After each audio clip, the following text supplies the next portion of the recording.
One of my favorite things about Long Island is just how connected everyone is to everyone else. Like, everyone went to a summer camp that someone else went to, or went to a travel team that went to this district, or played in this division, or was in this high school club that went to this school. Everything is part of the town of Hempstead. Everything is like a 20-minute drive away. Everything is very easy to get to, and so everything is kind of just like mished and mushed together. Funny enough, my local representative, Laura Gillen, who just beat the previous representative, the incumbent, Anthony D'Esposito, who is a Republican, he had this huge scandal where he was being investigated because he hired his mistress to his campaign staff. Ooh, it was a scandal. And I found out about that, not from the news, or from, like, I don't know, like Twitter or like X or Facebook or Twitter, any type of like agent. Like, I found that out from one of my friends from high school because the fiance was her babysitter. Like, that's like how small Long Island is. Like that. Like, I can't stress enough. I've met Mr. Bruce Blakeman on numerous occasions, and he's a very normal guy. And so I don't like. It's so trippy. It's so grifter. It's so like. I'm trying to separate the propaganda from the propagandist, because the propagandist is the person outside of the propaganda, bro. I think the question here is about whether speech can result in people's legal rights being taken away. He's a virulent anti-Semite. He came here on a student visa. He's paid by a terrorist organization that beheads babies. What evidence do you have? That beheads babies. Wait. I have evidence. So I'm sorry, just to be clear, you're alleging that he's paid by He's a paid protester. By who? He's paid by a terrorist organization that is beheading babies. What the fuck? Chat, is this real? Chat, is this real? Judge orders Trump administration not to deport Palestinian activists. Muhammad Khalil, a lawful U.S. resident who was a graduate student at Columbia until December, was detained Saturday by federal immigration agents. Trump had warned his arrest and possible deportation will be the first of many as his administration cracks down on campus demonstrations against Israel and the war in Gaza. Let me be the first to say, you will never catch me defending a protest, ever. I genuinely think protests, specifically by young people who, when they have cameras in their face, can't defend any points of substantial value. I don't think that they do anything other than hurt the cause with all of these viral clips that get pulled that just completely discredit it. I don't think it's worth all of the trouble that it causes. I think that people that jump to protests and activism and like that very like, we're gonna do this sit-in, we're gonna do this strike, and we're gonna go to this game and chant this flag, and we're gonna go to this concert and chant this. It's like, it's very effective for you to feel good, and it's very effective for you to embarrass everyone else that actually knows substantial facts about the situation. Not to say that I am one of those people, right? I'm not just excluding like everyone that's not me from this issue. It's just horrid that this is the mode, the method, I guess, that is the most appealing to my generation, when I think it is the most ineffective. I actually very strongly agree with Joe Biden's stance on protests, because I think he talked very often about how he was so dissuaded by the Vietnam War protests because they were just so missing the point of what needs to be done. Anyways, all that to say, do I think that you should get deported because of it? Like, no, not at all. Like, what do you mean that this is the first of many to come in your crackdown against campus protests? And listen, maybe it's just the framing of this article. Okay, let's look at another one. Mr. Khalil played a key role last year in Gaza. This arrest is part of President Donald Trump's pledge to crack down on pro-Palestinian protesters on college campus in what he called the first of many to come. I want to be very clear, okay? This student was allegedly very anti-Semitic and was harassing students on campus. And I have heard, because, again, New York, small place, there are very, very, very prominent, active anti-Semitic behaviors going on in the Columbia campus, and like Jewish students don't feel very comfortable being there. Okay, that is not cause to deport someone. This is such a nuanced position. The world just doesn't understand nuance. But like every action has an equal opposite reaction, and the action of protesting, the action of being anti-Semitic and harassing someone, I don't think that necessarily is immediate grounds for a deportation. Just on those grounds alone, okay? And Republicans know this. And this is going back to Mr. Bruce Blakeman. Why are you claiming that he's getting paid by by a terrorist organization? Nowhere is anyone saying that he's getting paid by a terrorist organization. But they have to raise the temperature on the story, because if you just think about it for like a little bit of time, if you don't get too wrapped up in the emotional aspects of it, if you kind of just like look at it at like this very, surface level, like should they be reprimanded? Yes. Should we do maybe some type of like strike on like their record? Like, yes, like behavior, I don't know, some type of like community service. Is that grounds for immediate deportation?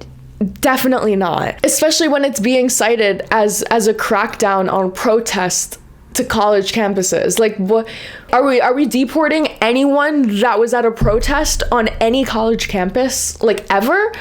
Like, this is a very, very, very slippery slope to fall down. Like, this is a very, very dangerous precedent to set, which is why a U.S. court blocked it. And so here Mr. Blakeman is. I think the question here is about whether speech can result in people's legal rights being taken. That's the question. The question here is now, is your free speech, is your right to protest, is that going to result in people's green card taken away? Is that going to result in people's student visa being taken away and in their immediate deportation, just exercising those rights that are granted by the Constitution? Even though they're not official citizens, I know. But is that grounds for immediate deportation? That's the question, okay? This is how he answers. He's a virulent anti-Semite. He came here on a student visa. He's paid by a terrorist organization that beheads babies. What evidence do you have? That beheads babies. Wait. I have. That was an insane escalation, okay? He's a known anti-Semite. That's disgusting.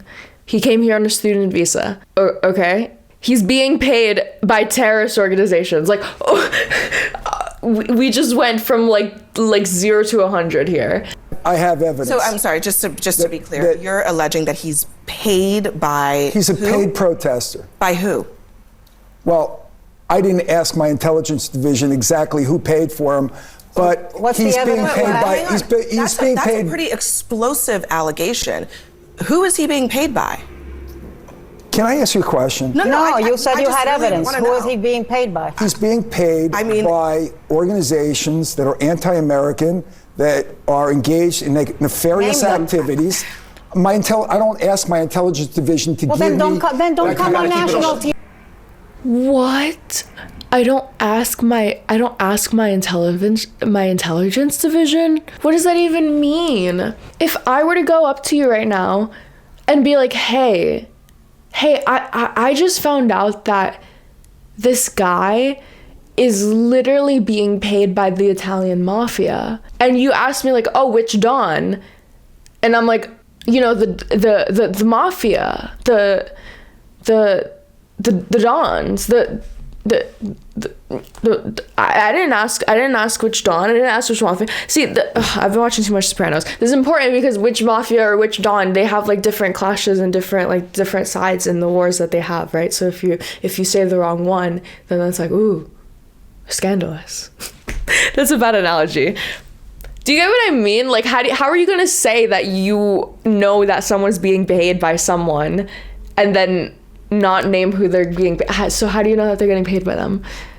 What possible information, what possible piece of evidence could you have that would show that someone is being paid by, a terrorist organization, except it doesn't actually link the specific terrorist organization. You gotta keep it on the playground. Don't come on national TV. Do you know who he's being paid by? I don't, and I'm not alleging that he's being paid. Are you okay with what he's doing? I'm not alleging he's being paid by because I don't know. Are you okay with anti-Semitism? You are coming on national TV and using this platform Jewish to spread students? things. No, I'm not. Are you okay with hate speech? Don't make this about that.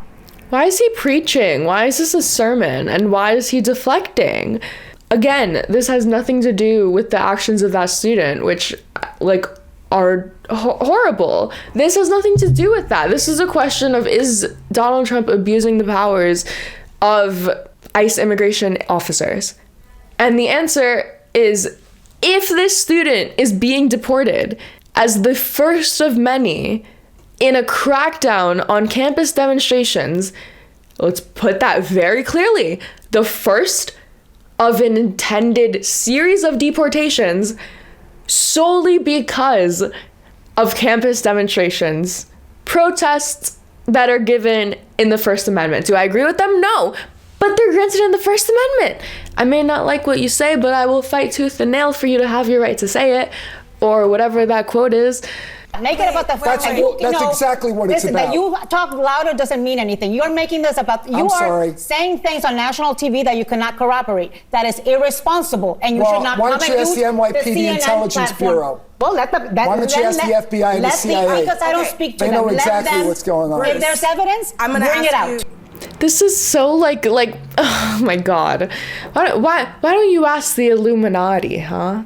Yeah, they know. They know what I'm talking about. Why don't you ask my boss? He knows what I'm talking. Like, why don't you know what you're talking about? You're the one that's on national television, dude. Like, no one's telling you to say this. No one held you at gunpoint and said, are they being paid by terrorist organizations? You brought that up out of your own validity. Now that you are being asked to present your proof because you have the burden of proof, like, what, you're shutting down? Like, don't ask me, ask the FBI. In more New York news, my representative is spending her time, talking about the Roosevelt Hotel because that is exactly the coverage that we need to be giving to the Republicans. Gillen was critical of the money the city spent at the now closed immigrant shelter at Roosevelt Hotel in Midtown Manhattan, which she said provided food and shelter to migrants and prevented ICE from entering. My next guest stood out in the crowd on Tuesday night. New York Congresswoman Laura Gillen wore pink, standing with some of her other Democratic colleagues, but she stood alone in many ways on Tuesday night. I just mentioned this moment in my commentary with regard to young DJ Daniel. She was one of the few Democrats who did stand, and she wasn't done. She broke again with the majority of her party, was one of 10 Democrats who voted to censure Representative Al Green's outburst during the speech. So is this another example of a fractured party, or does Representative Gillen have the key to winning? She did flip a red district. The Congresswoman for New York's 4th District, Representative Laura Gillen. No, she's wrong. Don't worry. I called already, and there's no town halls coming up for me to go yell at her at. I voted for you. And I'm disappointed. Not only did you wear pink, which is just the most brain dead, idiotic, yeah, we're women, we're gonna wear pink. I love the color pink. I love that you're wearing pink right now. She's wearing a bright pink shirt right now. I love it.